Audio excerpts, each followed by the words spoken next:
നേരത്തെ ഇതേ ടീം നമുക്കൊക്കെ അറിയാം, ഞങ്ങൾ കഴിഞ്ഞ ദിവസം ഒക്കെ സൂചിപ്പിക്കുന്നതാണ്, KSUവിന്റെ ഭാരവാഹി സ്ഥാനത്തേക്ക് ഇദ്ദേഹത്തെ കൊണ്ടുവരാനുള്ള ഒരു ശ്രമം നടത്തിയിരുന്നു. അത് നടന്നില്ല അന്ന്. പിന്നീട് NSUവിന്റെ ഭാരവാഹി സ്ഥാനത്തേക്ക് വളഞ്ഞ വഴിയിലൂടെ കൊണ്ടുവന്നു. അന്നും ഒരു ആരോപണമുണ്ട്, അവിടെ സഹപ്രവർത്തകന്റെ അല്ലെങ്കിൽ കൂടെ പ്രവർത്തിക്കുന്ന KSU നേതാവിനെതിരെ ആരോപണം ഉന്നയിച്ച് ആ സ്ഥാനത്ത് നിന്ന് മാറ്റി പകരം ഇദ്ദേഹത്തെ കൊണ്ടുവരാനുള്ള ശ്രമമായിരുന്നു ഈ ഷാഫി നടത്തിയിരുന്നത് എന്നുള്ളതാണ്. അതിനുശേഷമാണ് യൂത്ത് കോൺഗ്രസിന്റെ സംസ്ഥാന പ്രസിഡന്റ് തെരഞ്ഞെടുപ്പ് നടന്നത്. കേരളത്തിലുടനീളം ചർച്ചയായതാണ്. എത്ര കൃത്യമായിട്ടാണ് വ്യാജ ഐഡന്റിറ്റി കാർഡ് ഇവരുണ്ടാക്കിയത്. ഇത് തെളിവല്ലേ, നിങ്ങളുടെയൊക്കെ കൈവശമുള്ളതല്ലേ. എത്ര പേരുടെ, എന്തിന് സിനിമാ നടൻ അജിത്തിന്റെ പോലും ഐഡന്റിറ്റി കാർഡ് ഉണ്ടാക്കിയിട്ടാണ് ഇദ്ദേഹം പ്രസിഡന്റായി വരുന്നത്. ഇത് ഞങ്ങൾ ഉന്നയിക്കുന്നതല്ല. അപ്പൊ ഞങ്ങൾക്കെതിരെയൊക്കെ വ്യാപകമായ സൈബർ അറ്റാക്കും വലിയ രീതിയിലുള്ള ആക്ഷേപവും ഒക്കെ നടത്തുന്നുണ്ട്. അതവർ നടത്തട്ടെ. ഇത് ഉന്നയിച്ചിരുന്നത് ഞങ്ങളാണോ? നിങ്ങൾ ചോദിക്കാൻ തയ്യാറാവണം. ഈ വ്യാജ ഐഡന്റിറ്റി കാർഡിലെതിരെ പരാതി കൊടുത്തത് ആരായിരുന്നു? യൂത്ത് കോൺഗ്രസിനിടയിൽ നിന്നാ. അവരല്ലേ നിങ്ങൾക്കും ഞങ്ങൾക്കും ഒക്കെ ഈ ഡാറ്റകൾ തരുന്നത്, ഈ വിവരങ്ങൾ തരുന്നത്. അന്നും ഉന്നയിച്ചതാണ് യൂത്ത് കോൺഗ്രസിന്റെ ഒരു വിഭാഗം. വലിയ സാമ്പത്തിക സ്രോതസ് ഈ ഷാഫി മാങ്കൂട്ടം VD സതീശൻ ടീമിന്റെ കൈവശമുണ്ട്. ഇവർ നിയന്ത്രിക്കുന്ന കുറച്ച് സൈബർ കൂട്ടമുണ്ട്. എന്തും പറയാൻ മടിയില്ലാത്ത, എന്ത് ഇടപെടലുകളും നടത്താൻ മടിയില്ലാത്ത ഒരു വലിയ ടീം ഇവർക്ക് പിന്നിലുണ്ട് എന്ന് അന്നും ഉന്നയിക്കുന്നതാ. അതിനുശേഷം പാലക്കാട് തെരഞ്ഞെടുപ്പിൽ നടന്ന സംഭവവികാസങ്ങൾ ആലോചിച്ച് നോക്ക് നിങ്ങൾ. അവിടെ പണം കൊണ്ടുവന്നു, പണം കൊണ്ടാണ് ഈ തെരഞ്ഞെടുപ്പിനെ നിയന്ത്രിക്കുന്നത് എന്നുള്ള വ്യാപക ചർച്ച വന്നു.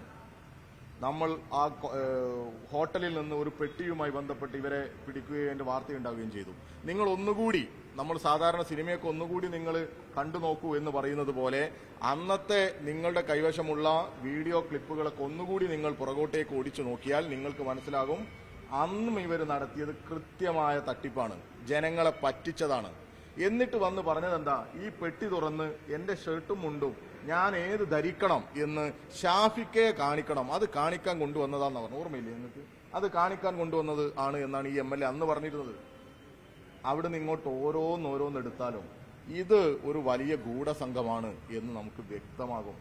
അപ്പൊ അവര് ഈ കേരളത്തിലുടനീളം ഇവരുടെ ഈ സൈബർ ടീം കുറച്ച് സോഷ്യൽ മീഡിയ പ്ലാറ്റ്ഫോമിൽ അവർക്കുള്ള കുറച്ച് സ്വാധീനം ഈ ഫേക്ക് ഐഡികളൊക്കെ ഉപയോഗപ്പെടുത്തി എന്തും പറഞ്ഞ് ആരെയും ആക്ഷേപിച്ച് ഞങ്ങൾക്ക് ഇനിയും ഇവിടെ നിലനിന്ന് പോകാം എന്നാ ഇവർ കരുതുന്നത്.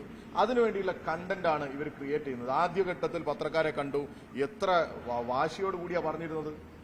ആദ്യഘട്ടത്തിൽ പത്രക്കാരെ കണ്ട് പറഞ്ഞ സമയത്ത് ഇപ്പൊ നേരത്തെ സനോജ് ചോദിച്ച പോലെ ഇത്രയൊന്നും എനർജിയുടെ ആവശ്യമില്ലല്ലോ. ഇത്രയൊന്നും എനർജിയുടെ ആവശ്യമില്ല. ഈ ഗർഭചിത്രം നടന്നതുമായി ബന്ധപ്പെട്ട ഓഡിയോ, അതുപോലെ വളരെ ഈ കൊല, ഞാൻ മരിക്കും, കൊല്ലും എന്നൊക്കെ പറയുന്ന ഓഡിയോകളും കാര്യങ്ങളുമായി ബന്ധപ്പെട്ട സംഭവങ്ങൾ ഒന്ന് പറഞ്ഞാൽ പോരെ, ഇതെന്റേതല്ല, ഇത് ഫേക്കാണ്, ഞാൻ ഇതിനെതിരെ കേസ് കൊടുക്കും. പിന്നെ ആരെങ്കിലും ഇതിന് പുറകെ പോവോ? ഇവർക്കൊരു സ്പേസ് ഉണ്ട്. എന്നിട്ട് ഇവർ പറയുന്നതിന് എന്തുണ്ട്? ഒരു മാന്യതയുണ്ട്.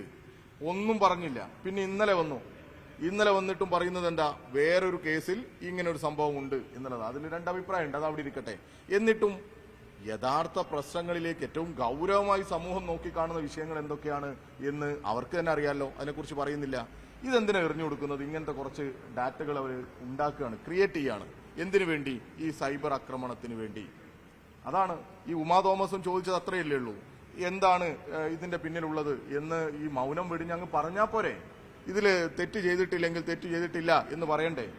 ഞങ്ങളും ഇതുപോലെ വ്യാജമായി അല്ലെങ്കിൽ എന്തെങ്കിലും ആരെങ്കിലും ഗൂഢാലോചന നടത്തിയിട്ടാണ് ഈ പറയുന്ന MLA ആക്രമിക്കാൻ ശ്രമിക്കുന്നത് എങ്കിൽ ഞങ്ങൾ MLAയുടെ കൂടെ നിൽക്കുക.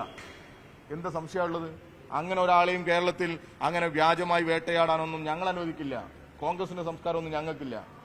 പക്ഷേ ഇവിടെ അങ്ങനെയല്ലല്ലോ. ഇത്രയും ദിവസം കിട്ടി, ന്യായീകരിക്കാൻ പോയിട്ട് അതിൽ ഒരു വസ്തുതയുടെ ഒരു തരിമ്പ് പോലും അവശേഷിക്കാൻ തരിമ്പ് പോലും ഇല്ല എന്ന് പറയാനോ അല്ലെങ്കിൽ ഇതില് എനിക്ക് ബന്ധമില്ല എന്ന് പറയാനോ ഒരു സമയം പോലും, ഒരു മിനിറ്റ് പോലും ചെലവഴിച്ചിട്ടില്ല. സാധാരണ അങ്ങനെ അല്ലല്ലോ. തീർച്ചയായിട്ടും ഇവരുടെ ഈ കൂട്ടായ്മയെ കുറിച്ച് നല്ലൊരു അന്വേഷണം നടത്തേണ്ടതുണ്ട്. എവിടുന്നാണ് ഇവർക്ക് പണം വരുന്നത് എന്ന്. യൂത്ത് കോൺഗ്രസിൽ തന്നെ ഇതേ ആരോപണമൊക്കെ ഉന്നയിക്കുന്നുണ്ടല്ലോ. ഇപ്പൊ അവരുടെ ഗ്രൂപ്പ് അഡ്മിൻ ഓൺലിയാണ് എന്നാ പറയുന്നത്. ആർക്കും പറയാൻ പറ്റില്ല. വലിയ ജനാധിപത്യ പ്രസ്ഥാനമാണ് എന്നൊക്കെ പറഞ്ഞ് നടക്കുന്നവർ ഇപ്പൊ ഒന്നുമില്ല. കാരണം എന്താ? ഇപ്പൊ ജനാധിപത്യത്തെ ഭയന്നിട്ടല്ല, ഷാഫിയുടെയും മാങ്കൂട്ടത്തിന്റെയും സൈബർ ആക്രമണത്തെ ഭയന്ന് ഇവരുടെ ജനാധിപത്യവും ഇവരുടെ സ്വാതന്ത്ര്യവുമൊക്കെ ഇപ്പോ ഒതുക്കി വെച്ചിരിക്കുകയാണ്.